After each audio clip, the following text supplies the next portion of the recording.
Podcast 50, the Stoned Roadie Show, and action.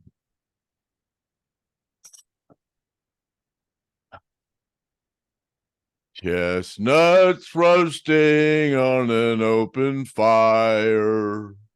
Jack Frost nipping at your nose. Yuletime carols being sung by a choir, and folks dressed up like Eskimos, and everybody knows some turkey and some mistletoe will make the season become bright. And so it's been said many times, anywhere, Merry Christmas to you. You know that Santa's on his way. He's bringing lots of toys and goodies on his sleigh. And every mother's child will see to try to see if reindeers really know how to fly. And so I'm offering this simple praise from kids from 1 to 92. And so it's been said many times, many ways.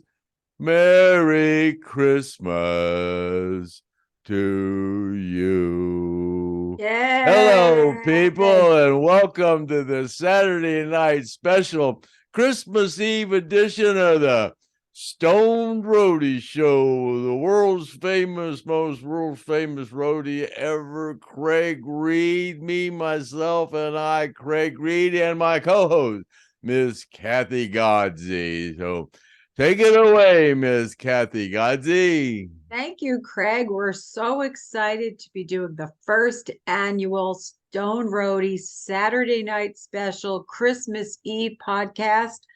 I'm here in New Jersey. Craig's out there in Ohio, and we're so happy to be doing this in anticipation of Christmas. We have a great show planned. We're going to be talking about Craig's background, the details of that album, plus we have a lot of questions that we're going to be answering. And of course, Craig will end our special with a song or two. So take it away, Craig. I kind of mentioned on Facebook we were gonna talk about this Dean's drawing behind me, and God, I can remember that like almost like it was yesterday. And Dean was sitting there all by the wall, on the back wall, and he was drawing on the wall. I said, "What are you doing, Dean?" And he's kind of, I just sat there and kind of watched him as he was kind of formulating all this, and he was about halfway into it, and I started getting ideas as to what he was doing, and we kind of, I sat there like with him and just kind of collaborated on the whole situation, and everybody involved. And I don't know, a lot of people don't know about this drawing on the wall, and some of you do. Some of you are actually down there in the Riverside Studio trying to remove this thing from the wall. I guess it would be a little bit difficult, but yeah, we'll start off with right there. That's me right there. That guy there with the bowl cut. That was what me and Dean called my haircut back then, the bowl cut. That's where you put a bowl around your head and cut around it. And you can see I got all the smoke coming up there by me there. I was back there smoking some pot. So that's me. And then we got Steve over here. And yeah, not much I can really say about Steve's drawing, but that's Steve right there. And then over here is Leon with the bullhead here, helmet on. But after a little while, he had one that one horn was going up and one horn was going down, and he called it the deranged something. I don't remember what. But then Gary here is kind of funny because Gary, oh, he's got his leg tilted up like he had this little thing he did. And then Artemis here on the drums, and then Alan over here. I'm backwards, so this is kind of hard for me. This green screen is kind of hard. Alan here, with he's kind of thin, and then Raymond, Raymond here, Raymond Watkins. He he's one that his girlfriend shot him. He was a little bit drunk or whatever, and he was doing something I don't know, but he went into a room and she had locked him out, and he broke in the room and she shot him and killed him. And that's a bad story. And then there's JoJo, with the tambourine, and then Cassie here, and he, if you notice, Cassie, she was kind of a hippie, and so Dean drew her with hairy legs and hairy armpits and stuff, and then Leslie here, and then you'll have to move over to to Kathy's drawing. Leslie, you can see that guy over there standing on a soapbox. That was Chuck Flowers, and he was the guitar roadie at that time, and he kind of had a crush on Leslie, and so he's standing on a soapbox, and then over there, people think that's me over there because that was a guy standing there with a drink going toot toot toot, and that was David St. John's, and he used to do a lot of cocaine, so we put toot toot toot under him, and then move that over a little bit, Kathy. There you go. And the guy with the pizza box, that's Roberto Delgato. And he was kind of brought in by Peter Rudge. He's kind of like a funny guy from Mexico, and he's a promoter down there and promotes different bands that come through there. And he was always he was like kind of like an entertainment director type guy. He just kept things, he got the hot pizza, Delgado pizza, and he was and he's got the flies buzzing around his head and stuff. Move it over just a little bit, Kathy. There you go. Thank you. And then the lady there holding the money, that's Mary Beth Medley, and she was like our English version of a road manager. We were having some road manager issues back in those days, and we didn't have anybody to do the Europe thing because Europe's a little different than it is in the United States. So that's Mary Beth Medley, and it's funny that Mary Beth was actually dating Cameron Crowe for a while, and I used to. There was a rumor that was going around, and I heard that Kenny Peden had a little affair with Mary Beth at the same time she was dating Cameron Crowe.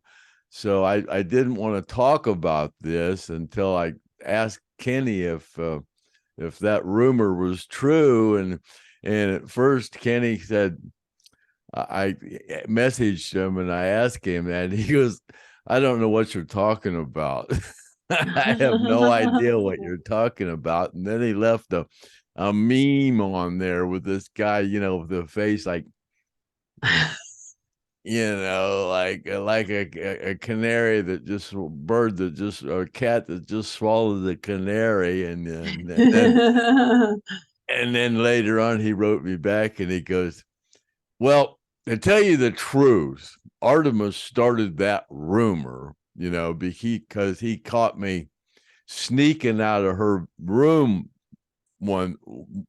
at one point, and I don't know what he meant about that, but it would have been not out of the ordinary for Kennedy to be in Mary Beth's room, because she was like the road manager and he was our monitor man, and she handled the per diem and all the money and all that. So it wouldn't have been, and receipts and stuff like that. Kenny might have had some receipts, so it wouldn't have been out of the ordinary for him to come out of her room, but he kind of added the word I was sneaking out of there. So I'm not sure what was going on there, but yeah, there was a rumor that Kenny had a little affair with our road manager, who was dating Cameron Crowe at the same time.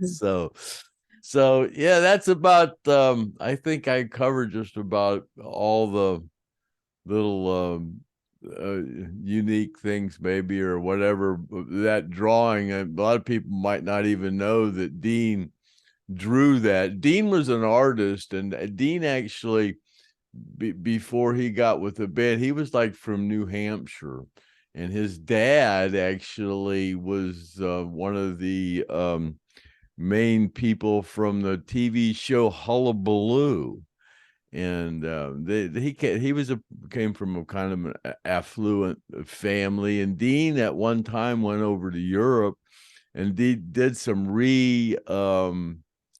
renovation, that's what you would call it, renovation work on some art that got destroyed over there during World War II, I guess. And he was over there in France and Italy and doing some restoration work on some artwork over there. So he was kind of an artist, so yeah, he drew this caricature on the wall down at the Riverside Studio. That was where we went after we left the Hell House. We went to the Riverside Studio down on Riverside Avenue down in Jacksonville to get out of the Hell House. And then next to they bought that whole corner there. I guess that was looked like some kind of a drugstore or something that was right on the corner previously. But then we had the rehearsal studio in there, and then 38 Special had the rehearsal studio right next door to ours, and then that's where Johnny would go in there with the Austin Nichols band at that time, and Johnny's band over there, they were 14 or something like that over there, playing to records, trying to figure out what to do, and I always thought that was amusing that all of them were down there in that little corner of Jacksonville in the studio. But I guess we got quite a few questions going on, don't we, Miss Godsey? Yeah, but before we do, I think you skipped over Billy. And I know you're right in front of Ronnie. Billy, the way they got the guitar, him sitting at the piano was perfect. Where are you? Oh yeah. Billy with his hair. Yes. His hair was called the Briar Patch. Because that's kind of like what it was. It was just real frizzy and stuff. Yeah. We called it the Briar Patch whenever we would be going down the road and Billy was in front of Leon. Leon would sit behind him and tear up paper into little wads, and he would pitch them and stick them in Billy's hair, and he'd go, little wads and Billy's Briar Patch. Yeah, and then yeah, we forgot Ronnie as well too. Ronnie had got the cord wrapped around his legs, and he's, as you can see, much shorter than some of the others, especially Alan. But there's Alan, yeah. Yeah, but Ronnie's got the cord wrapped around his legs. Yeah, that was I remember that funny. Me and Dean were just laughing about the way he was putting everybody in character, and I was I was dropping, like I like that, not like I had anything to do with it, but I was giving Dean some ideas at the same time that he was drawing it, so it's like I'm almost a part of the drawing. And I have no art talent at all. I have no musical talent or art talent or any kind of special talent whatsoever. So what else we got, Kathy? So I wanted to ask you a question about the mural. So how long did it take for Dean to draw this? Oh God, an hour maybe Okay. a couple hours maybe. Yeah, not long at all. Yeah. And then how did was he looking at anything or did you just do it No, out of just his head? no, Wow. just sitting there on a chair with with a marker. Just That's so talented because he nailed so many characteristics of each of the people in the band. I mean, the way Gary's standing, the way Alan's standing, the way Billy's playing, Ronnie with the chord, he really nailed it. oh, Really, really good. JoJo, he got perfectly, and Yes, Kathy and yes, Leslie was real yes. thin and real pretty and real thin back then. And Uh, Cassie played that instrument, that oh whatever. yeah, the kabasa, yeah, that's called Yeah. a kabasa that that Cassie had, yeah, and then JoJo with the tambourine, and then Leslie had maracas.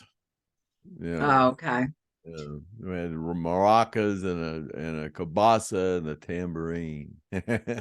My favorite part is you sitting there surrounded by a cloud of smoke. That is perfect. You're sitting there. Oh yeah, yeah, yeah. I love it. So that is gone, right? The studio's gone. The drawing Yeah. is gone. Oh, what a shame. Yeah, there were people in there trying to get pieces of that drawing there. I don't think any of them were real successful. It was a painted plaster wall, so I Yeah. thought it would have Yeah. been hard to recover any of it. Yeah. Too bad. That's a it's iconic, really. It's just amazing. So you have it in a picture, frame picture in your home, and I just took a picture of it from your picture. Yeah, But I have it. anybody who has the, I have a framed part version yeah. of it. Yeah. But anybody who has the gold and platinum album, if you're lucky to get a copy of it, it's inside. And I've always loved this. I just love it. He nailed every single person and so many, everything. He just nailed it. He didn't even sign it. Oh, no, it does say illustration.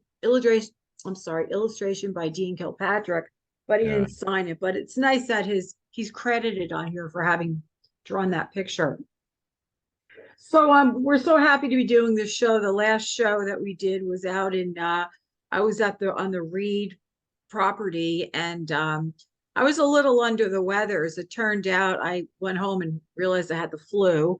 And then the next day, Craig realized that he got the flu. That's because we were sitting right next to each other, but we were both pretty miserable for a couple of weeks. And yeah, this is our Christmas Eve Saturday night special, Yeah. and Kathy's going to come over this weekend after Christmas, and we're Yep. gonna do a New Year's Eve Saturday night special, but we're not gonna actually do it live. We're just gonna do a taped version. We don't want to disrupt anybody's real New Year's Eve celebration stuff. So we'll just tape it and put it on, Yeah. for later. It might correspond pretty well, but Yeah. with, We with may pop on there right before New Year's and do another live thing. We'll talk about it. We'll talk about it. We'll see how it goes. Kathy didn't think it was a good idea to go live with me on the air. I'm a teacher. I have a reputation. I have to be careful what goes on the internet. So You I said, I don't never know. know what the Stone Roadie might do, especially on New Year's Eve. Because when you mentioned it, you said we should do on New Year's Eve, and I said okay, and you said we'll do it live, and I was like, I don't know, we have to talk about that. But it'll be fun. And then you mentioned about something about your friends dropping by, and I said we have to talk about that too. Yeah. But when I fly Yeah. out to Cleveland, I'm going to wear a mask. That's what happened last time. I didn't wear a mask on the plane, and the woman next to me was sick. And But the next day I started to cough. I knew it. I knew it. She was She was sniffling and eating food, and that was my mistake. So I'll be double masking this time on the plane. I'm looking yeah, forward to doing special. What? Cleveland Hopkins Airport here in Cleveland is closed. I'm kind of watching the football game between the Browns and the Saints, and I think it's 4 degrees up there right now, and I think the wind chill is like 20 below or something. Yeah, that last night the wind chill here was 30 below zero. I think it was like 4 below, but the wind chill was like 30 below. It was pretty cold. We came up some nasty weather, but luckily next week when you get in here, it's going to be like 55 degrees. So it's supposed to Yeah. be. And I'm hoping we can ride the gator out in the snow. Craig Yeah, has the gator.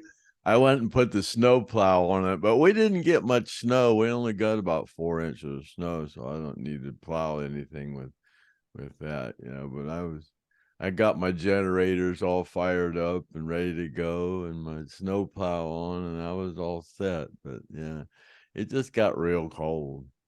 So before we start the questions, I just want to say thank you so much to a couple of my favorite people, Mike Caruso and Kathy Keeble.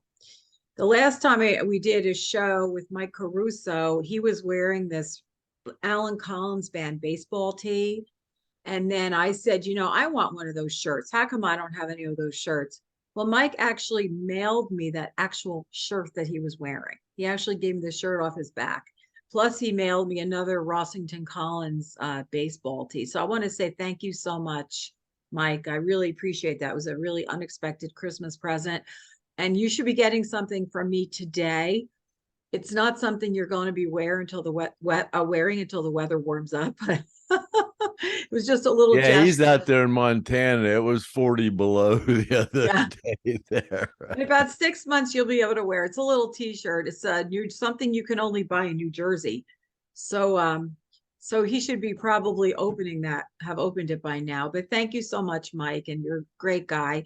And then also Kathy Keeble, one of our favorites. She's a sweetheart. She mailed me a really cool Alan Collins band T-shirt. I love it. And then she also mailed me a Rossington Collins band's baseball shirt. So Kathy, thank you so much. And I'm going to be sending something to you real soon. I couldn't get it done before Christmas, but you're going to love it. That's also something that you can't buy for yourself. So thank you so much. And thank you. I just mentioned that I didn't have a shirt, and boom, within 2 weeks, I had 4 shirts sent to me. So I really appreciate that. I And got a package from Kathy as well. She sent me a package. Mostly, she had stuff in there for my dogs. She had a security shirt for Wicker and a marijuana leaf shirt for for Leon, and then she sent some cookies and stuff for the dogs. Then she sent me a T-shirt too. Yeah, so thank you, Kathy, for the package you sent to me. Very thoughtful. Christmas is sounds so cliche, but really Christmas is about giving. And it's just so nice to receive something that you don't expect. And there's a lot of joy in giving. So Kathy, I'm going to get to you real soon. As soon as New Year's is over, you're going to get something from me. Anyway, let's go over to the questions. So there are still questions I'm reading, everything that people are asking on YouTube. And there's a lot of cool questions. So let's go through those.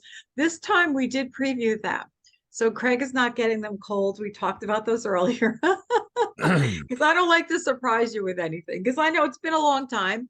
Been 45 my years. friend Sammy told me, Craig, you need to preview some of these questions because there's a lot of them you'll say, I don't know. It was a long time ago. I don't remember.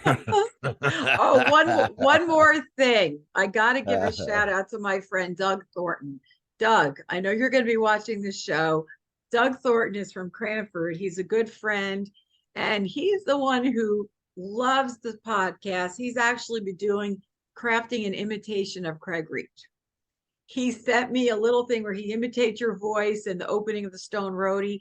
And Craig said, that don't sound like me. That's because your voice is like an octave lower than the normal person. So nobody can do your voice.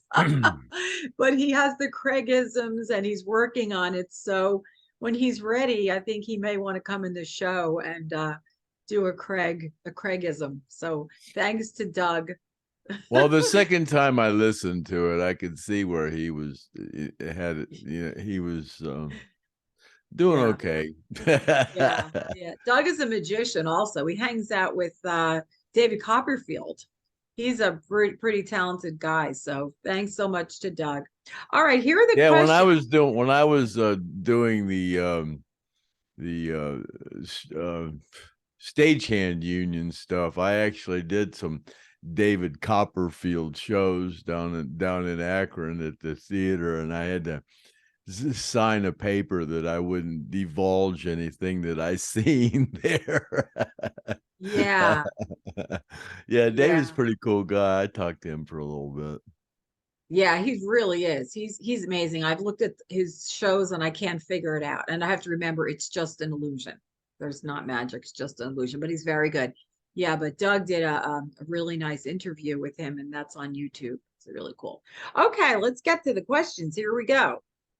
Okay, this question is from Adrena Jensen. So somebody had previously asked about when Alan used the wah wah pedal and which one he used and when he used it. She wants to know, didn't Alan use the wah pedal on the needle on in the spoon? Did he? Yes, he did. That was the only song he used it on, and usually the needle and the spoon was uh sometimes it was like a first encore, and sometimes it was like a last song, and we didn't keep it plugged in the whole time, because we had to have a cord to go from the amp to the wah wah, and then a cord to go from the wah wah to Allen, and that made the cord real long, and you lose. And when you're going through a crybaby like that, you're anything you're plugging into, you're going to lose some gain. And then when you got a cord that's longer than you need, you're going to lose some gain. So we didn't plug that thing in until he actually went to use it, and then we unplugged it during Freebird, because like I said, it's just Ronnie was always real adamant about, it goes from the amp to the guitar. You have a chord, you have a guitar, you have a chord, and you have an amp, and you don't have nothing in between it. No pedals nowhere or nothing. All right, cool. Thank you for clearing that up. Next question. This is from Joseph Yema. Did you go, Craig, to Gary's first wedding? Yeah, with Martha. Yeah, I sure did. Yeah. I know there's some footage out there, but it's not very good. Matter of fact, I set the piano, Billy's piano up. I set that up there at his wedding by myself. Tell us what you recall Steinway. about that. How many people? What was that like? Oh God, I don't remember. There might have been. It doesn't seem like it was there was a lot of people, 100 maybe. Yeah, there wasn't a whole lot of people there that I remember. Yeah, it was kind of funny. We painted the bottom of Gary's shoes. So, when they knelt down at the altar, when Gary knelt down, at the bottom of his shoe said, "Help me."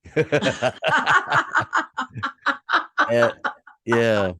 And I think during rehearsal or whatever, somebody caught it, then they had to scrape that off the bottom of his shoe. Oh, that's funny. That is funny. I wonder who thought of that. Help me. How long was he married to this woman? Do you recall? Oh God, I don't know how long he was married to Martha. I don't really Okay. remember. Well, he was married to her after the crash, so it was then after. Oh, Yeah, it okay. was during Rossington Collins. They right Was okay. before or whatever. Yeah, yeah, they were. Okay. Yeah, yeah.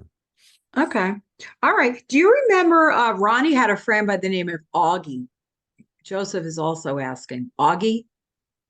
Don't remember Augie. Yeah, Okay. yeah. Don't remember him. No, that's one I Okay. don't remember. Okay. Now, this was one that the Stone Roadie soup recipe. So Susan McMaster asks, please give us the recipe for Stone Roadie soup. And I mentioned it to you, and you said, I already put that on there a couple of times. I said, put it out there one more time because some people haven't seen it. So you put it out. Did you put it on Facebook? Is that where you I just did published? put it on Facebook. Yeah, some Okay. lady named Ann Barker, I think is her name. She said, "I heard you lost like 80 pounds. Well, how did you do it? What was your exercise routine and all that?" And then somebody commented that you must be new because everybody knows he eats the Stone Roadie soup. So that so I put up the recipe for the Stone Roadie soup. Yeah. It looks like somebody said they already tried it, and some people said they're going to try it, but yeah, I'm so happy you did that because it's really good. It was very, very good. I liked it.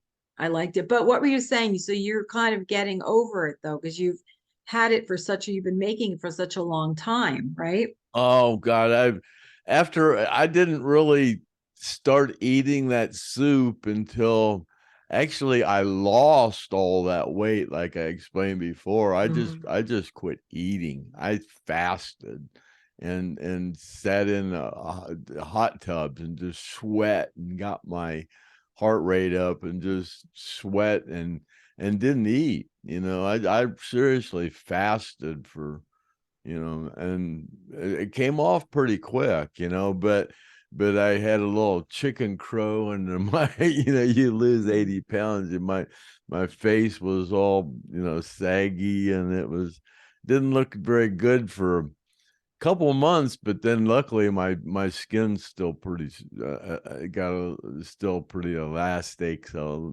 a lot of it went away. I went, oh man, God, I'm gonna have to get that cut off or something. I had a chicken crow under there. Yeah, but yeah. Well, the soup has a lot of protein in there for people who don't eat meat, such as I. There are a lot of beans in there, and it's cabbage and vegetables, so it's really good for you. I thought it was delicious. I had it last time I was over there. Yeah, I'm having a lot of issues trying to find things to eat, and I just got tired of that soup like last week and started going.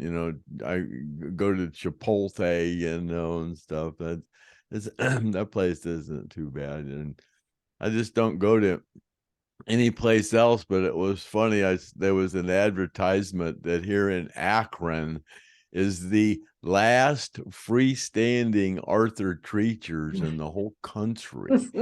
And I thought that Uh-oh. was amusing. And I remember going with my parents when they were older, and they used to like to go to Arthur Treachers, and I didn't remember, really remember what it was like or nothing. So I went to that Arthur Treachers, and oh my God, I don't eat anything with breading on it. So I proceeded to take the breading off of the fish and found that when I took the breading off the Arthur Treacher's fish, there's nothing left. I Oh, mean, there's a little piece about that long, a couple maybe 3 inches long, and about as thick as a slice of bologna. And they got this great big piece of fish, and you go, oh, well, let me pull the breading off. And when you pull the breading off, there's nothing left. It was really, really quite a disappointment.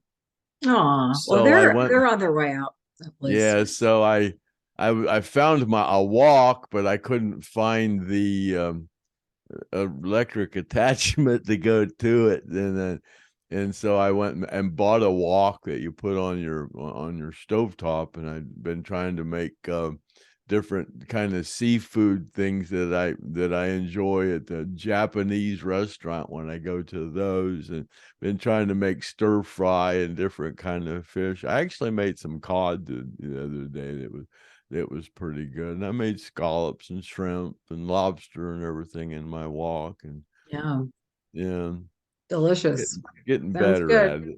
at it. All right. So I can't remember if I asked you this. Somebody asked, when will we see your films? Oh Uh, boy, the you know yeah. what? The band have the Lynyrd Skynyrd, the tribute band. They've been showing my films. Oh my God, since Freebird the movie came out, they've been showing my films all over the place. God, we'd go to Las Vegas, and for advertisement at the hotels, they were showing my films, and I was going, I walk into the hotel wherever we're playing, and there's my films they're showing as an advertisement, and God, they used my films for forever and ever and ever. And finally, when I got them trademarked and got to the point where I could prove they were mine, and I started charging them to play them at the shows, but they only wanted to give me $200 every time they used it. And I thought, this last tour, I said, hey, I want some more money. So they decided that my films weren't worth anything anymore. So they quit using them. So now you don't see my films at any Lynyrd Skynyrd shows anymore. Since they can't use them for free, they're not interested in using them.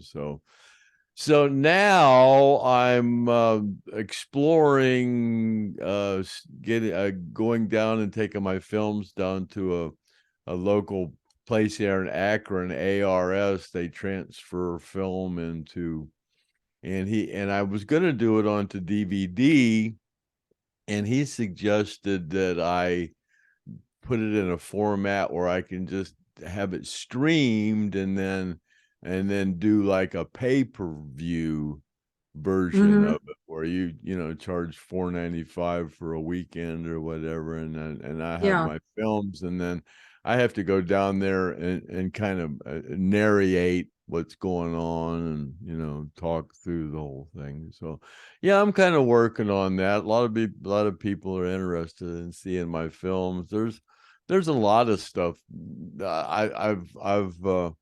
I took about an hour and a half of stuff that I have, maybe a little more. I don't think I've ever showed them the thing of me and Dean and in the Lambton Castle.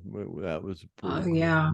Have to have that one transferred. So Yeah. there's a lot of stuff people haven't seen, but like I said, the band used my films, and they only used certain parts, just 5 seconds here and 3 seconds there. So there's a lot of stuff that hasn't been seen, but yeah, I'm working on trying to get it on a streaming service and have it so it's a pay-per-view.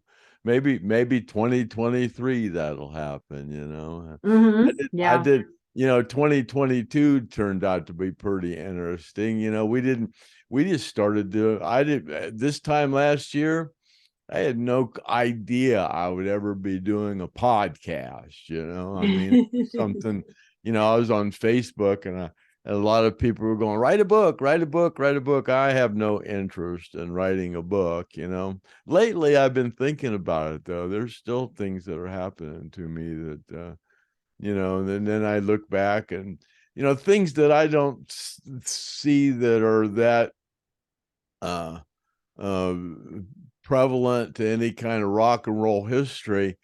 I tell people stories that are just ho hum to me, and they go, God, that's fascinating. I'm going, and it's kind of weird, because some of the things that I think are not real you know, prevalent or whatever. You know, people are just fascinated with just, you know, when you went when you went out with Ronnie in the boat, what'd you guys talk about? I go, you know, that was 50 years ago. I mean, it was like if me and you would go out in a boat and fish, and I'm sure 2 years later I wouldn't have any idea what we talked about, you know. And you know, like I said before, me and Ronnie, to me, Ronnie was my friend. He wasn't like a rock star or nothing like that. I never, you know, I just never, I mean, you know, when we were out on the road, yeah, kind of, but he was just my friend, you know. He wasn't anybody that, you know, we just hung around, you know. It's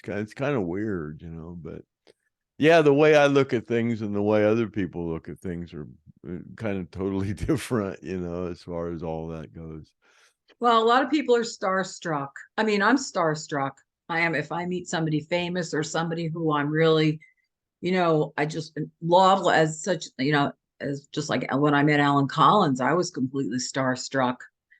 And now, you're telling me you were best friends with him, and that just, I can't imagine what Well, that would be yeah, it was like. like, you know, the first people, you know, after I got with Lynyrd Skynyrd, and then we went to the record plant. God, there was just so many people that, you know, the Eagles were recording their album there at the same time we were, and I was Mm. playing pinball with all the Eagles guys. And then, you know, like I said before, I wasn't out there for a couple hours before John Lennon come walking through the door, you Oh know. my And I go, gosh. and I just said, I was walking out of the door. I goes, "Hey, do you know who you are?" And he just laughed. And then I ended up going to kind of lunch with him across the street, you know, and that was pretty cool. But you know, we stayed down at the Continental Hyatt House down on the Sunset Strip, and there was always movie stars and stuff coming around. That's when Linda Blair and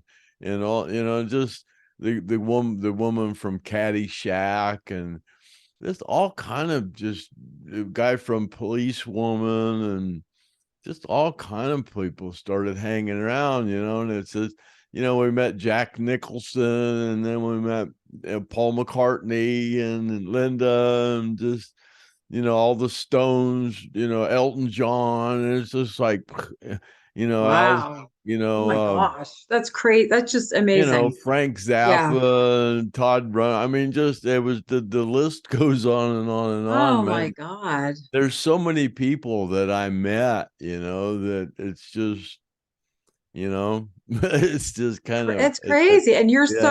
you're not, I mean, I would be just blown away. I would have written a book or some kind of memoir. That's why people want to know if you'll write a book, just take all these names that you're mentioning. One paragraph, this was Elton John was like, this is what John Lennon was like. And then I was talking to you a couple of weeks ago about Greg Allman, and you said, oh, yeah, I partied with him. I was good friends with him. I said, what? Yeah, I hung out with Greg Greg a Allman? lot. Yeah. I mean, my gosh, where was I? We just Oh my mostly did goodness. cocaine together, me and Greg. Oh my gosh.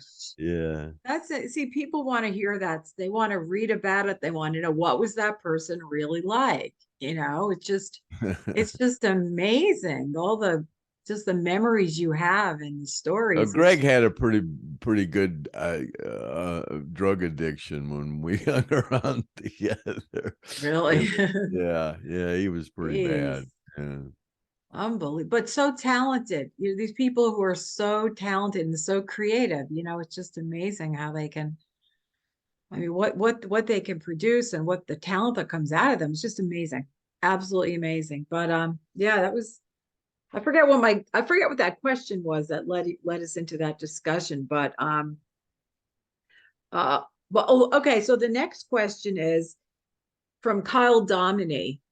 Hi Kyle. Can Craig elaborate on some of the bands that Skinner toured with and who they opened up for and the relationship with the bands? So for example, we've seen pictures of the Outlaws, Aerosmith, Charlie Daniels, The Who, Golden Earring, and others. So what was it like, for how they got along with the other bands and what it was like to tour with them and open up with them? Talk a little bit about that. Oh God, when I first got with Lynyrd Skynyrd, like we toured a lot with Wet Willie and Mhm. Grinder Switch and Elvin Bishop and Charlie Daniels and Aerosmith and REO Speedwagon and Smoking in the Boys Room, Brownsville Station, Oh yeah. and a lot of those bands headlined over Lynyrd Skynyrd, and it was like Skinner just killed those people. I mean, all of them. Skinner would walk off the stage and it was like the headliner would come up and it was just like the bottom fell out, it was like, it was kind of like Nebworth, I mean, people say Skinner blew the Stones off the stage, and Mhm. everything, and it was like, that was their man. We'd go into a venue, and it was just like, our I mean, my attitude as a crew guy was just like, I just felt like I was with the. I didn't care who else was there. I was with the best band, Yeah, and it yeah, was like, no doubt. you know, buckle up, boys. Here we are, and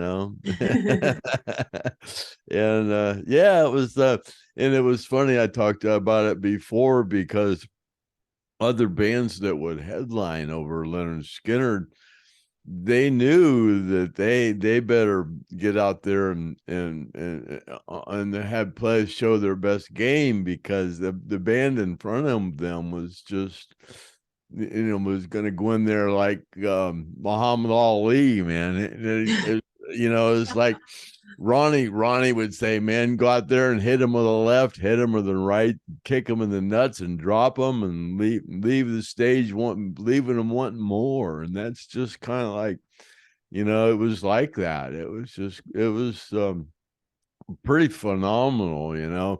I remember one time we played with um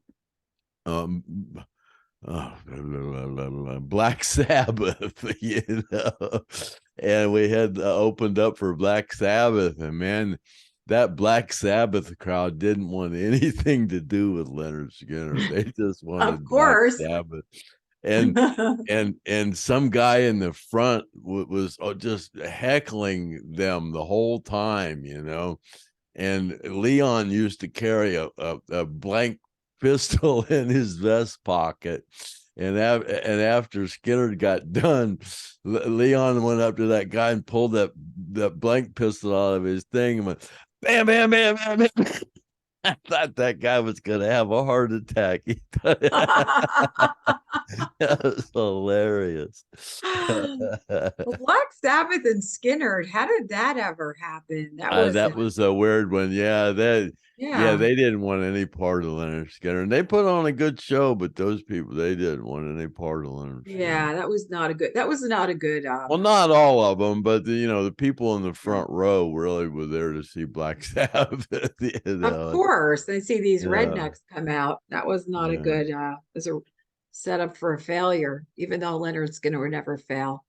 So any other stories about playing with the other bands, or did they get along better, especially well with any other bands? Aerosmith, did they party with the bands? What was that like? Ron, none of Skinner guys went around with a real cocky attitude, like we're gonna, you guys ain't nothing. We're gonna blow you off stage.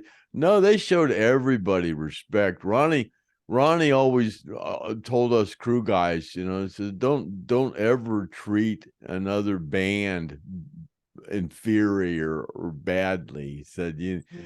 you just don't never know what's going to happen to that band, and someday, they might be above you. You don't never know. Just always treat everybody with respect. Ronnie was really a stickler about that. Never to That's You good. know, they're there. They're there like we are. You know, they're trying to make a living and don't make it hard on anybody. You know, and Yeah. so give everybody whatever they need. You know, and it was like we were never, you know, when we were coming up, you know, and it was like I was like the production manager or whatever, and I would have to go up to the guys, the lighting guys or whatever, and say, okay, what, you know, what lights are we gonna, you guys, are we gonna be able to have? So we'll, you know, and they would, well, you can have that light over there, and you can have that light over there, you know.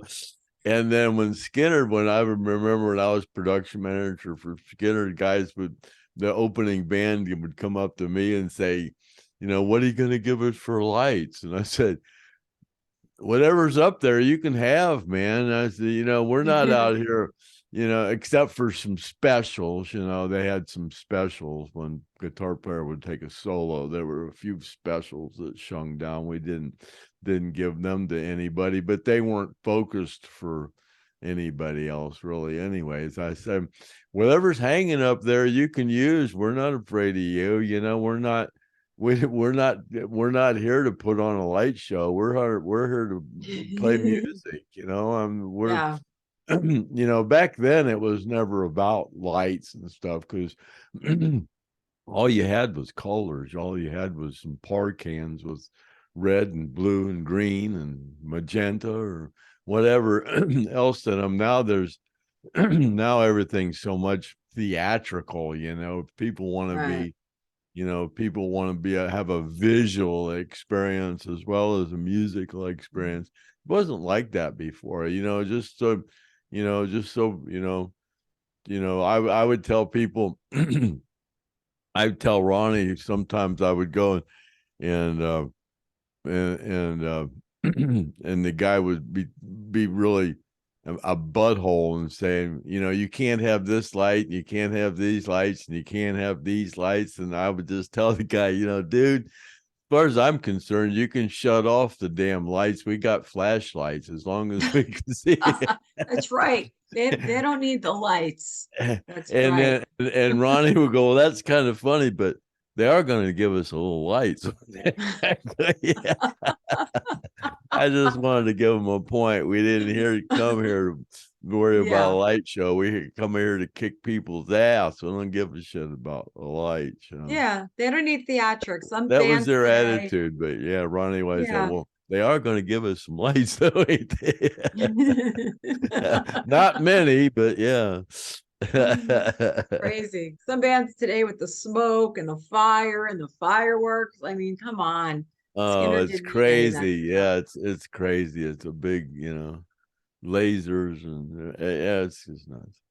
But they did have some little props with the hats. Now, I asked about the Alan's hat. We talked about that in one of the other shows, but somebody by the initials EP said, asked, what's the story with Alan's red Robin Hood type hat that he wore during Rossington Collins band? That had the the feather coming out of it. What was that all about?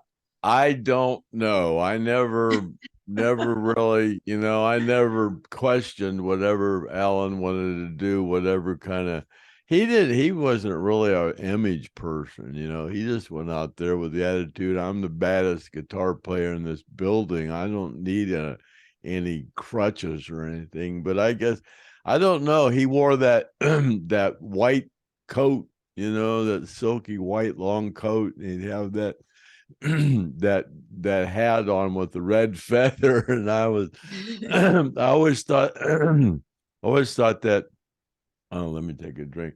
I always thought that was a kind of like a peculiar hat, but I never questioned it. I mean, who am I to question Alan Collins? You know, didn't want to say that looks a little, you know, peculiar or whatever, but he wore it well. I mean, you know. He certainly did. He certainly did. There were only two times I've seen him in hats. The first one was during the Tokyo tour when he was wearing a like a cowboy hat. And then the other one was this hat. I thought he looked great in it, but I didn't know what the meaning was, but he definitely wore it well. Yeah, Okay. I never seen one quite like that. I don't know if it was a Robin Hood hat or a Paul Revere and the Raiders hat. All right. Thank you for that. The hat. We see that hat a lot. A lot of the Rossington Collins shows. All right, Doris. She's not giving her last name, but she's asking, and this question after each word, there's a period. How, period, do, period, I, period, get, period, one, period, of, period, those, period, pictures. I'm doing a She wants podcast. I'll talk to she you wants the Hell House picture, I assume. So tell us later. how. I know that there were a couple that were Griff drew names out of a hat a couple of weeks ago and somebody won a picture. But if somebody wants to buy a picture, straight out buy it, how can they do that? Well, Griff sent me a few of them, got a while back, and so I have some that are blank. I don't know. I have a few of them, but Griff's got a bunch of them, and I signed some of them, and some of them have me and Gene Odom's signature on them, and some of them have me and Griff and Gene Odom's signature on them. And Griff's got all those. So if you guys want to get a hold of Griff and see how you can get him from him, but the way I do it, I just put them up on eBay, and starting bid's 99 cents, and I've sold a couple of them. I can't really even remember what they went for now, but I don't set a price. Anything I put up on eBay, it starts at 99 cents, and it's just like, the bid goes wherever. How many people want it the same day kind of determines how much it goes for. If there's not many people bidding on it, but my experience with eBay is people, they don't put a much more than they want to pay for it on there. People that win that thing win it by a couple bucks. And That's true. then people were mad because they missed it by $1. I mean, and then they want to know how to get it. Just put more money on it. If you want it bad enough, just Yeah. put 10 extra than you think it's gonna go. But yeah, people get beat out of it by a buck all the time. But that's the only way I do them. I just I don't set prices for anything. So so that's why I do them. I just put it up for 99 cents, and Good. it That's a goes good way to do it. And for let it what just, people go. Now what yeah. Griff does, I don't know how Griff does them, but yeah, either one of us you can get them from. But like I said, if you want one of mine, I'll just put it up on eBay.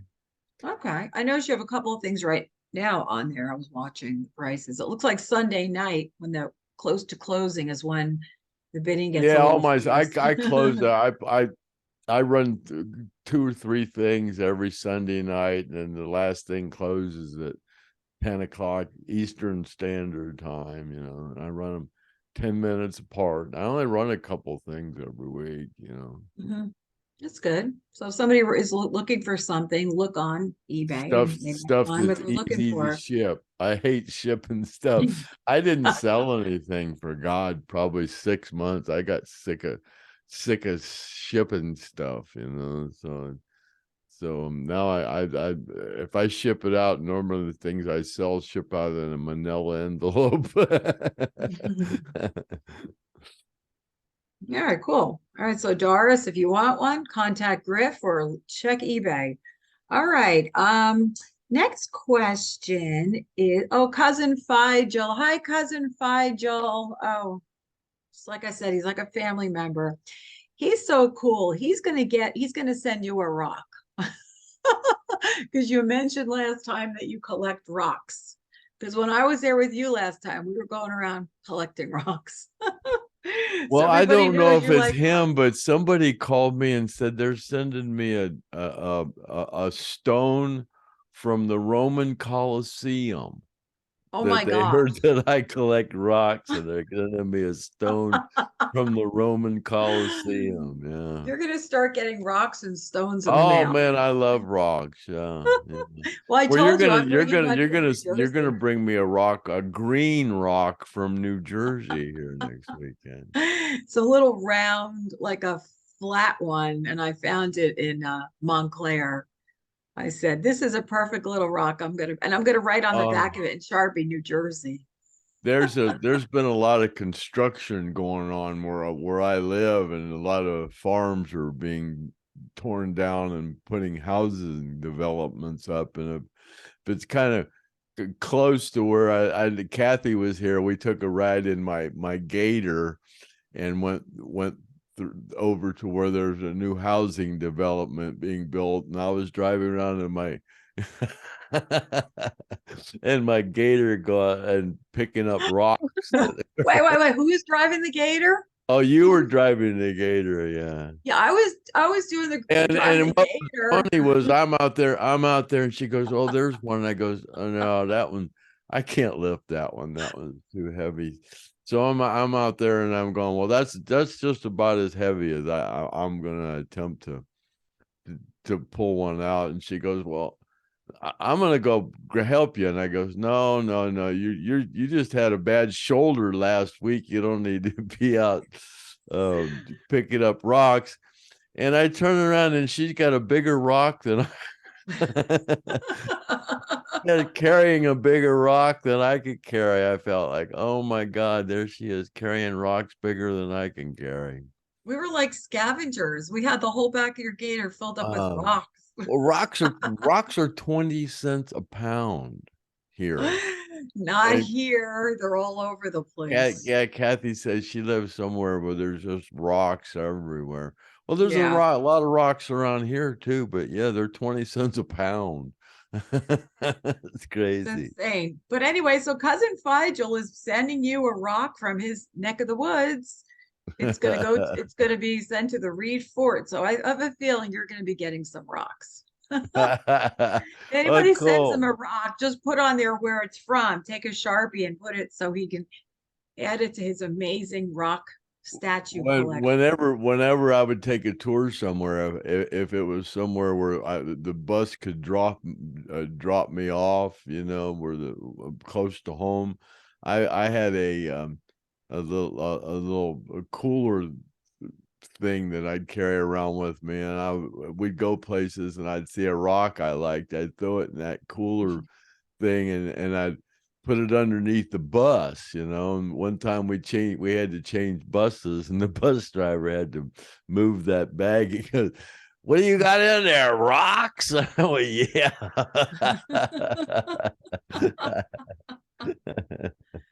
Oh, good segue to the next question. Who drove the bus?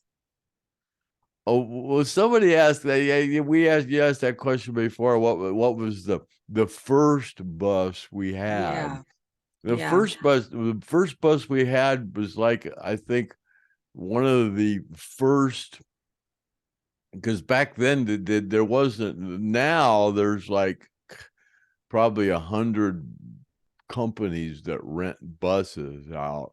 Back in 1974, there weren't any that I'm aware of. Shoko, the sound and light company down in Texas, they thought about going into the bus business, and we had an old Greyhound. I think it was the only bus they had, and it was a piece of crap, man. I mean, it was always breaking down, and we'd have to take taxis from wherever we were broke down on the expressway to the airport, and then Shoko would have to pick up the tab for plane tickets. So they got out of the bus business. But yeah, that was actually the bus that the Skynyrd made it into the newspaper, because they parked the bus at the hotel, and they didn't set the brake correctly or something, and the bus took off down the road and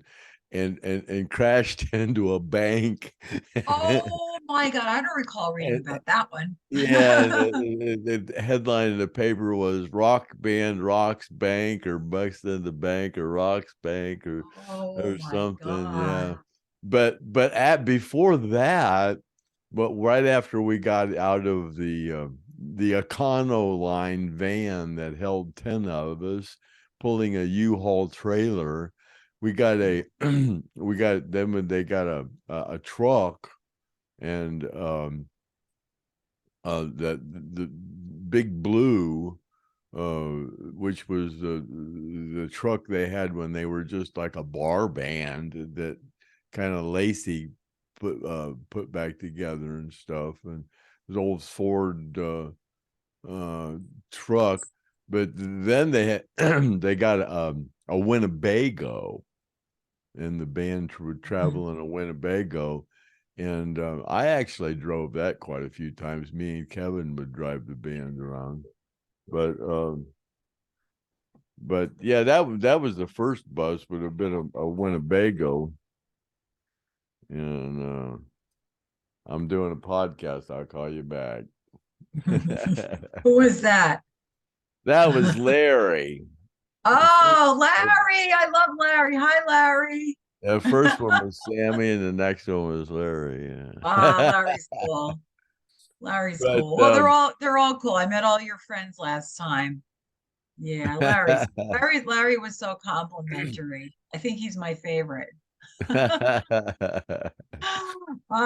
So what there was a story about when they were driving and the guys in the van had never seen snow, and they got out of the van and Alan scampered up the hill they wanted to check out the snow.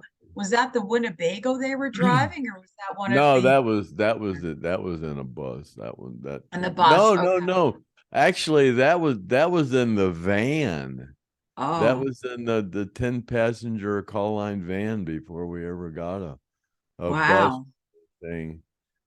Yeah, and yeah, and Billy was saying how I could climb that thing of snow there, and he got out, and everybody would get about a third of the way up through there, and they would get caught up to their butt in snow. They would break through, and Alan got out of that van and took off the side of that hill like a spider monkey with those big long legs and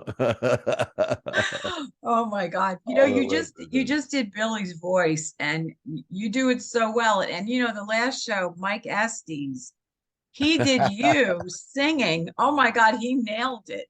Because you have a tough voice to imitate because it's so low. But Mike Estes nailed you singing Strangers in the Night. Mike's got a pretty low voice too. Yeah, when he was He with does. Debbie, I would Yeah. call, and she would think it was me. She'd go, "Hi, honey." That's great. But he did Billy's voice. Billy had a really low voice too, right? Yeah, yeah. Do a little bit of Billy. You just did it a minute Oh, ago. Do Billy's hey, voice. no, that's Leon. Oh, Leon. Leon too? Yeah. Bill, I can't do a good. I can't pull off a Billy here. But you can do Alan. Do Alan. I love the way you do that. Oh God, I don't know. I can only pull those off Well, at you certain. said, look, hey, Hey, looky hey, here, hey! right? Looky here. Yeah, yeah, yeah. I I'm love it. a good I love it. imitator. No, you have such a low I voice. You can can only sometimes I can, but yeah. Okay. So, Gary, also cousin Figel, he loves the hats that they wore. Ronnie's hat, Gary's hats. He saw you wearing a hat that looked like a Gary Rossington hat. You said it was a Stetson, I believe, right? A black hat. no, Charlie One Horse, yeah, yeah. Oh, During the during the Lynyrd Skynyrd tribute band during the first of it, I was I was the one that contacted Charlie One Horse and got Gary's and Huey's and hats for different people. So I just went ahead and got a couple for myself. But in the old days, Gary didn't wear, nobody wore a hat except for Ronnie, and then Leon wore hats, but he wore peculiar hats, the bobby hats and the different different clown hats and all kind of weird hats Leon wore. But so I didn't really like Sally Arnold got Leon the bobby hat that he had, and she was from, that would Lay Down Sally, that's her from, she Yeah. was, she was part of the the management thing over in Europe, and she got Leon the bobby hats, and that started. But yeah, back in the old days, I only secured the deal for Ronnie's hats, and through through God, I can't even think of their names now. uh no, God, I can't even remember. That's okay. You mean the type of hat that Ronnie wore? The Uh-huh. fedora? The fedora? Is No, that what you? no, the gambler hats, like Oh, Ronnie. yeah, yeah, yeah. Yeah. Yeah. Okay. God, I can't even think of who. That's all right. I can't think right now. It'll come back to you. It'll come back in a minute. Okay. Yeah. So he likes the hats. He likes Gary. He wanted to know where Leon got his hats, where Gary got the hat, the manufacturer, the style. I guess he wants to try to get hats like those. Okay. That's from Figel. Don D. He's a regular, big fan. He's asking about the monitors. So he's at the old gray whistle test. Ronnie asked for the monitors to be turned up. So he wants to know what is on the monitors that the band can see and who controls the monitors at most shows. Well, I don't know what he means by what are on the monitors that only the band can see. Sometimes we put the set list up there, Yeah, I know that. Yeah. so that they knew what song was coming next. But that's Okay. I mean, there was never any words or anything written down. None of the lyrics or nothing. But the old gray whistle test, God, that was, I can't remember even who was doing our monitors back then. That was 1974, 1975, and I can't even remember who did our monitors back then. And during the plane crash, Kenny Peden was our monitor guy, and God, before that, I can't remember. But you asked a question. Maybe this is the same question you ran past me before.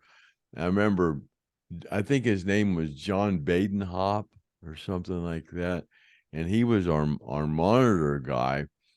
And while the band was playing, he would bump the monitor console like it was a pinball machine or whatever he'd be doing. He'd bump it like that, I don't know. And Alan thought he was trying to mess it up and break it or whatever. And Alan went over and punched him. Yeah, he did. He seen him bang, bang like that, and run Alan, pow, and punched the guy. He thought he Oh was my trying God. to. John's like, "What the hell's going on?" I just, it was funny. All right. So next one has to deal with Ronnie's hat again.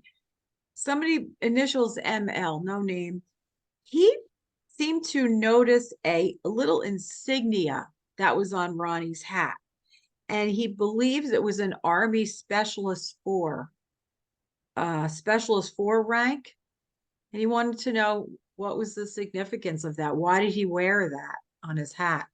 Did you ever I, notice you that? know what? I don't really remember Ronnie having anything stuck to his hats like Leon had stuff stuck all on Yeah. his hats. I can't really remember Ronnie doing that, to tell you the truth. Okay. All right. And then a question we already talked about a minute ago, but Humdrummer wants to know where to buy a signed Hell House poster. So now you put some things on eBay, and then he should probably contact, or anybody should contact Griff directly if they want to Yeah, buy a. I think Griff has some that have Okay. my signature and his signature and Gene Odom's signature on them.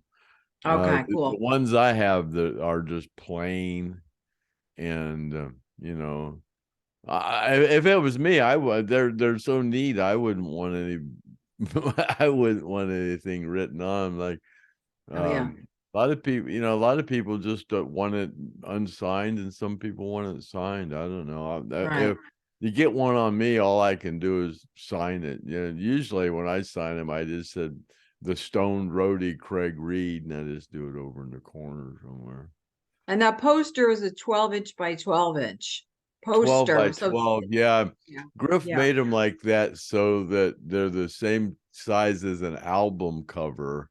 So all Mhm. you have to do is get on Amazon and get a frame. Just look for a frame that'll fit an album cover, and they fit right in there. I think my buddy said he got one for $15 or something like that. Well, so Craig was generous enough to give me a Hell House poster last time I was there. Thank you, Craig. But I'm buying on Amazon. There's a frame, and it's like a 15 by 15 with a mat. So it's nice. It's for a 12 by 12 picture, and then it has a mat around it, and that's like $30. So I'm getting that for my poster. So there's a nice mat around it. But you can get them really cheap too. So it's really nice. So it's a 12 by 12 poster if anybody wants to know the dimensions. All right, thank you. Now, low rider. There was a question asked at one of the other, we talked about it in one of the other podcasts about people heckling the band members and people jumping up on stage. So Lowrider says, I remember being in Buffalo, New York at a concert, and some guy jumped up on this from the crowd, jumped up on the stage during Freebird, and the roadie grabbed him and threw him off the stage face first into the crowd. Now, who did that? That was probably me. I was usually the first one out Did that there. happen a lot, or is it something It that happened quite a people do? bit. Yeah, Yeah. there was a lot of people. We were in Germany. We were in Germany one time, and Brian Evers, who's still the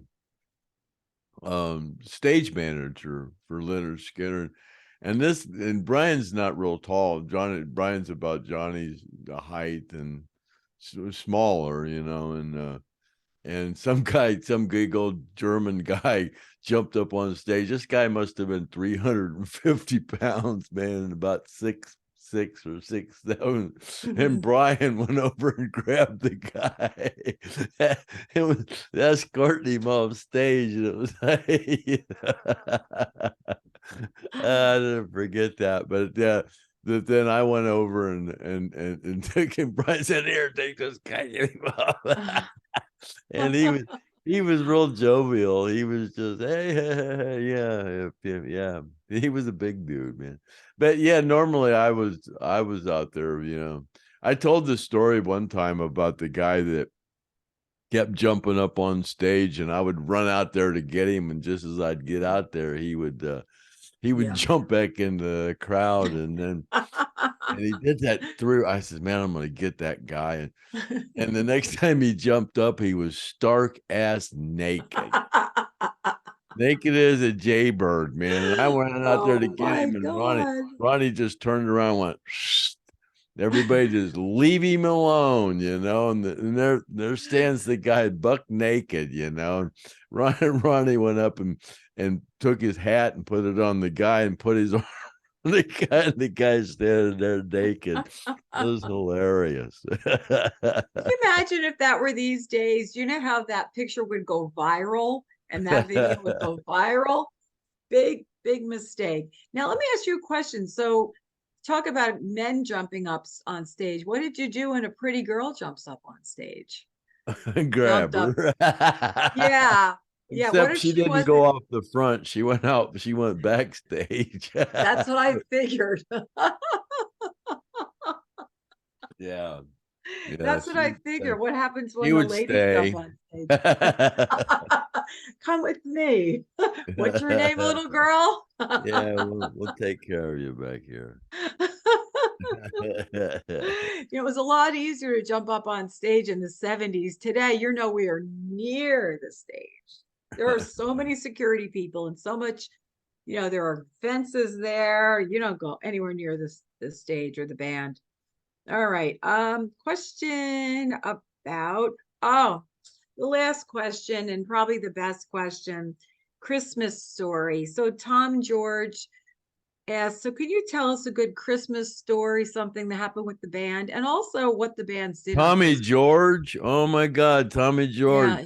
Tommy George was Gary's like best friend, you know. Oh, I mean, really, he was the fishing.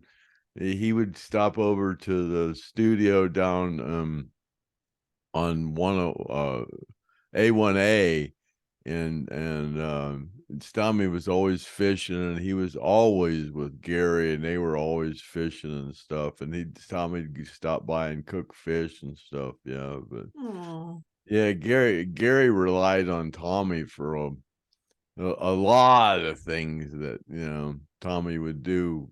Gary needed done, he'd have Tommy do it. He trusted Tommy. Tommy George was one of the only guys that had I had a key to the studio, and Mikey Sparks had a key to the studio, and Tommy George had a key to the studio, and we were like the only ones that had keys to that place. But what Tommy wanted to know? Oh, just about if they ever spend Christmas together. I know that you said that they all went home for the Christmas. They weren't on tour. But did they ever We get were always. together? Did the families get together? Did you guys ever hang together during Christmas? Man, not really. No, not really. I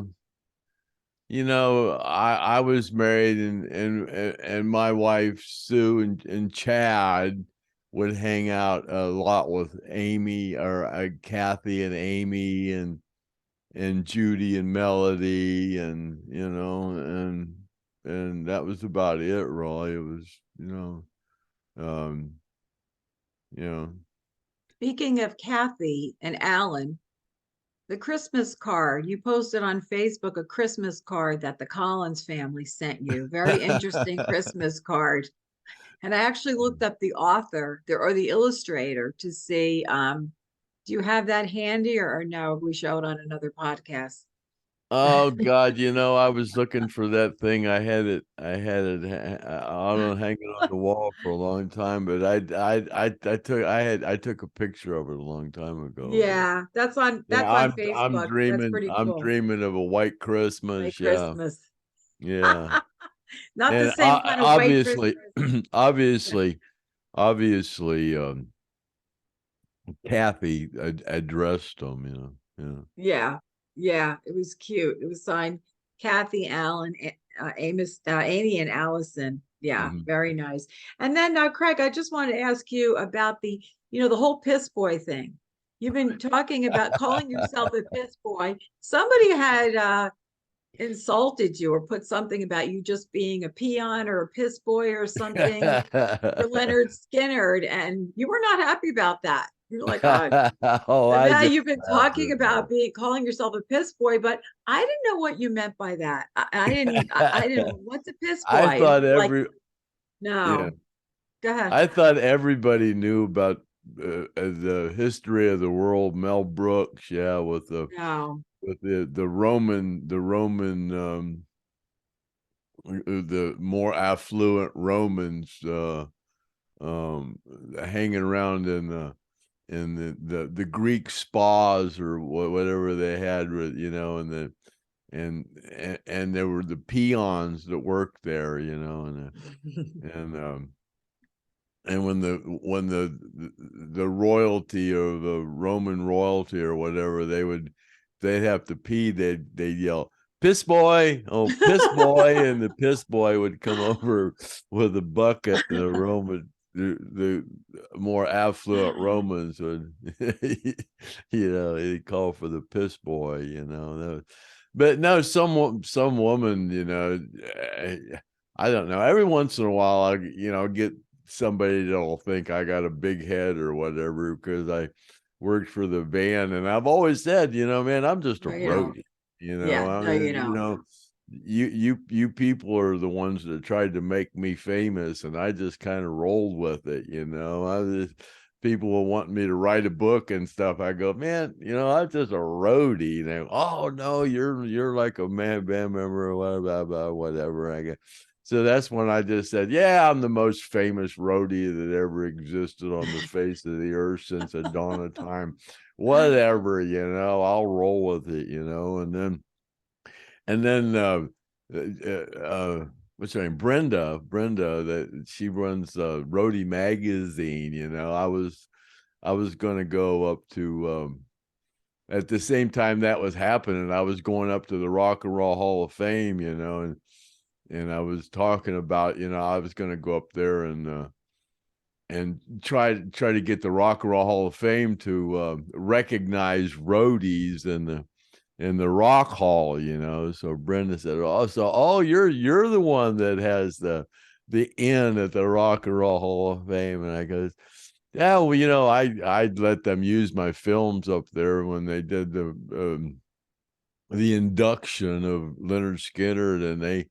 You know, I call up there and they'll let me in, you know, to take tours, you know. I said, I'll run it past them and see what they, you know, but they weren't interested at all. But I was up there telling them, yeah, I'm the most famous, according to the Facebook people, I'm the most famous roadie that ever existed. But yeah, they weren't into it too much. But yeah, every once in a while I'll get somebody that'll think, oh, that guy, he was just a roadie for Lynyrd Skynyrd, and he's acting like he's actually somebody, you know. And I've always, you know, said, man, I was just a roadie, you know. But anyway, so every once in a while, I'll get these comments, you know, you weren't just but a peon and just a gopher for the band, you know, you're not anybody, you know. So I just kind of rolled with that one, you know, and said, yeah, I'm just a piss boy, you know.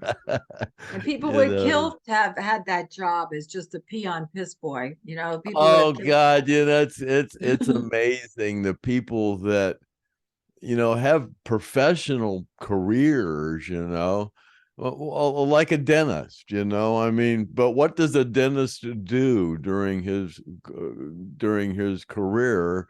He stands around all day with his fingers in somebody's mouth, you know. Very glamorous. I mean, Yeah. yeah, while he's doing that, you know, chasing groupies and drinking and, you know, staying in luxury hotels and blah, blah, blah, and blah, blah, blah, and meeting celebrities and, you know, doing all kind of cool stuff. And you're standing around with your hands in somebody's mouth, you know? So, yeah, you know, so, you know, yeah, it's you know, being a roadie was, you know, and now looking back at it, I can't think of anything better I'd have liked to do. I had a blast, you know. I mean, Mhm. some of it was a little odd, but you know, for most of the part, you know, that was a pretty good career, you And you know. still enjoy that because that being noticed, because when I came out to visit you, when we went out, you were wearing your roadie baseball cap. And two people said, who are you a roadie for? Remember the lady at the grocery store and then the lady at the restaurant? We went to the seafood restaurant.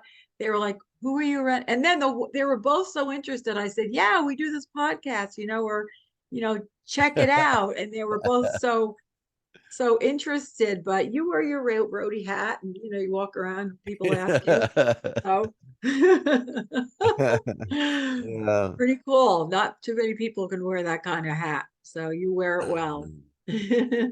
I know. Well, I don't know if you mentioned this last week on the show that you did with the guys, but you mentioned that one of the jobs you did was to go buy the alcohol. You went to a liquor store and you bought like $180 worth of booze or something, and somebody questioned what you were buying the booze for. Remember that?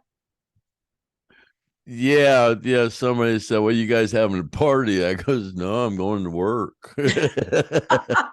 I thought that was funny. Hey, you guys having a party? No, I'm going to work. Yeah,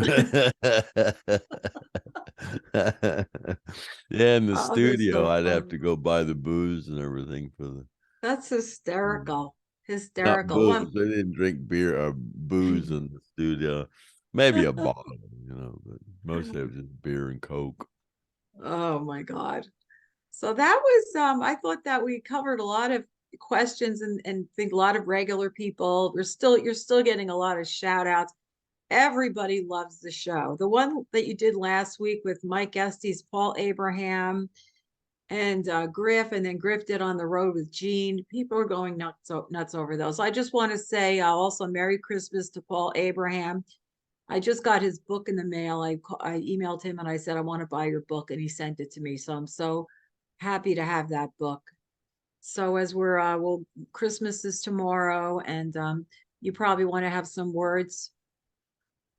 closing words to say, Craig, Well, and the little like song. like I mentioned at the beginning of the show, this is podcast 50. I mean, Yeah, it's like, yeah, whoa. I think we started doing these March 14th, I believe, was the yeah. first one we did. So it's it's like 9 months, almost 9 months. We've did 50 podcasts. We've did them pretty much on a schedule, and now we've started, going from from when I think when we first started them, we were doing like a couple a week, maybe, or once every couple of days or something, and then we just started doing them once a week. And then you and I started doing a Saturday night special every occasionally, just when we, just off the cuff. And then here lately, Griff has started doing remotes, and he went down. He's going to go out to Muscle Shoals, and with Ronnie Ease, he was trying to get a hold of Ronnie Ease, who is actually a Muscle Shoals swamper, and I guess he's in the Rock and Roll Hall of Fame and everything. And Ronnie, he was trying to get Ronnie to go on and do a Zoom podcast, and Ronnie said, "Well, why don't you just come out here, and I'll just take you for a tour around Muscle Shoals Studio, and Nice. just bring your camera with you, and you just do a remote." So he agreed to do that, and then he thought, he's going to take his HD camera out there, and he thought, well, like I could probably do a test run, and I could go pick up Gene Odom, and we can, I can do an interview on Gene on the way to Jacksonville, which he did last week. And then that was podcast 48, and then this coming Wednesday, that was a 2-part, so that'll be podcast 49, and then that one's already done, so this is actually 50. And then next Saturday will be me and you again for the Saturday night special, podcast number 51. And I guess that won't be the first one of the year, because that'll be the last one of the year. That's But right. yeah, well, next week we'd talk a little bit about this whole year, and maybe go back Mm. and revisit some of the things we talked about, and when I started doing this. And it's about a year ago I just started, like I said before, buying equipment to kind of participate in these things from people that wanted me to do them. And just certain things I've gone through and experiments we've done, and all my green screen and Mhm. all the, all, Yeah. all the Yeah. different equipment that we've used, and some of this stuff. I don't know what we'll do yet. We'll come up with something. We'll probably drink a little bit of champagne Oh, and yeah. having a good time. Yeah. And Wicker and Leon have been by your side for every single podcast, right? Oh yeah, here they Those are. little babies, they're like little, look at There's them, like little stuffed Leon and animals. there's Wicker. Oh, They're good cute. boys. They just kind of sit there as long as they're, you know. And you've had a little bit of a physical transformation from when you started the first show. First show Yeah. you had the I beard that and long hair. that stringy long hair.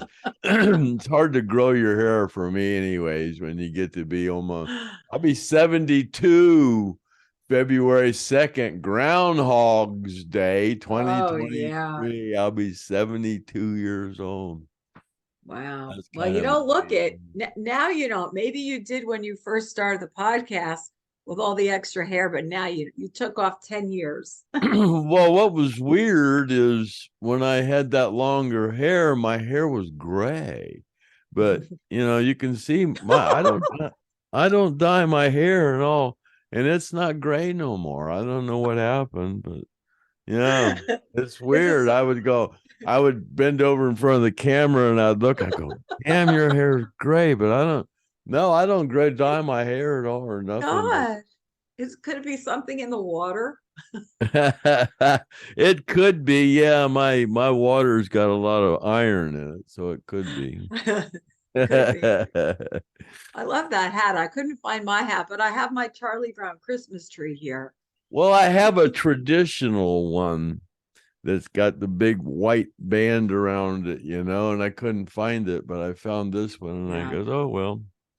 But with 6 to 1, half dozen the other, oh well, whatever.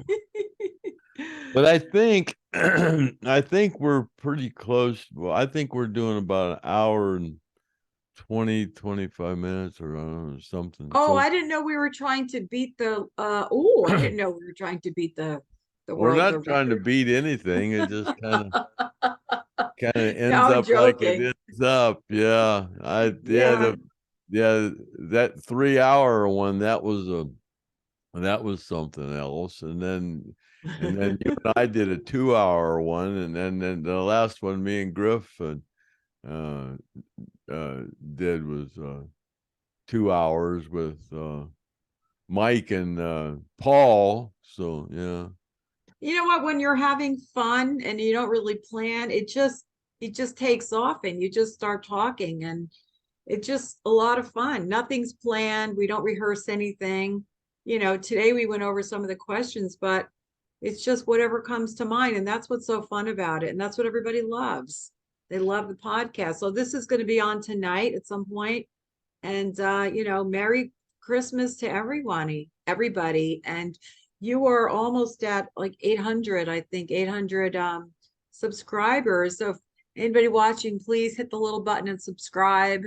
It'd be nice to Yeah, get up that to a like we said thousand. before, it don't cost nothing. It just Oh, we're trying to build the algorithm, I guess when you hit 1,000, YouTube kind of recognizes you as a potential yeah. whatever, and they kind of put you up on the algorithm. So yeah, well, like I said before, we've only been doing this, I'm just about right at not even 9 months yet. And they Right. said it takes a year. Normally it takes about a year to get up to 1,000 subscriptions, and we're about right on track, but yeah, we'd like to see more, a little more participation, and you know, at some point we do have our Randy's Randy's paraphernalia stuff.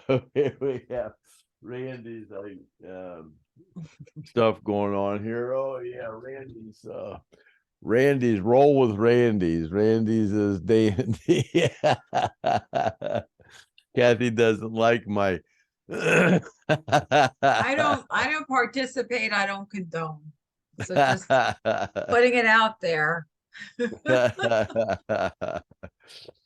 So yeah, Wow, but it's a yeah, Randy. like you were saying before, it's kind of amazing. It's been the plane crash was 1977. I mean, and you know, this is I think it'll be what we're going on 46 years, you know, since Yep. the plane crash. And it was just like people are still just so um what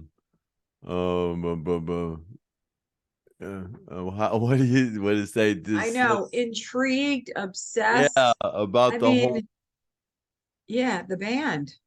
yeah, the reputation, I guess, Ronnie's reputation. Everybody, I mean, just the whole thing is just you know, it's pretty cool. I mean, even the fact that I was just a roadie and that I Just knew a piss boy. the piss boy, yeah, and people, you know, look at me like you actually knew those guys. Oh my God, you know, and it's like it's you know, it's kind of amusing, you know, but you know, I take it kind of serious, you know. I mean, you know, people would like to know about what they were really like, and I try to explain it as well as I can from Mhm. what I can remember about the Yeah, thing. you do, and you do. I mean, I met them December 7th, 1973, and by January 1st, 1974, which is just 3 weeks later, I was actually working for them, and it was just like you know, just a total career change for me. I wasn't really never anybody that hung around bands or anybody or a thing like that. It was just I just ran into the situation, and it was just like when I took off and actually took off and thought I might because Ed asked me if I'd ever want to thought about working for him. I just said, you know, like doing what, you know? And then when that woman in Florida called me and asked me if I wanted to go down there and meet up with them, I thought, well, you know, I'll just pack and get ready like I'm gonna go to work for them, and that's what I did. And it's just like that's what happened, and I left here, and it's like started a whole Hmm. new life that was like, you Yeah. know, really pretty cool, you know, and yeah. And how would you think about how different your life would have been if you hadn't been at that bar at that exact time, 15 minutes earlier? Your whole life would have been different. You happened to be at that bar that night in what, Kent? Is that where it was? Kent, yeah. Well, Yeah, no, it was at that hotel. Yeah, I just the ran in and hotel. filmed it in the Yeah. hotel. I But mean, that you know, was it's kind of life-changing. weird that it was all when I was running around with them up there and the gigs and stuff. Ed King and I really didn't talk a lot because I was with Gary and Billy and Alan, you know, the potheads. I was hanging, you know, at that hotel. I was smoking pot with them, you know, and then when they came out here, I Ed King is the one that actually asked me if I wanted to ever thought about getting a job with them, you know, and then that was weird because Ed King kind of got me involved in this, and then it was and then it was me that kind of ran into Mike Estes and got him kind of kind of after Mike met me, that's how he became friends with Ed, and then Paul. I was, we did that show out there in Cleveland, Mississippi, with Paul's brother Carl Abraham, and they promoted that show, and then Paul and Carl kept showing up at the shows afterward, and they would always ask for me, and so I'm kind of the one that got them initiated into the Lynyrd Skynyrd kind of circle.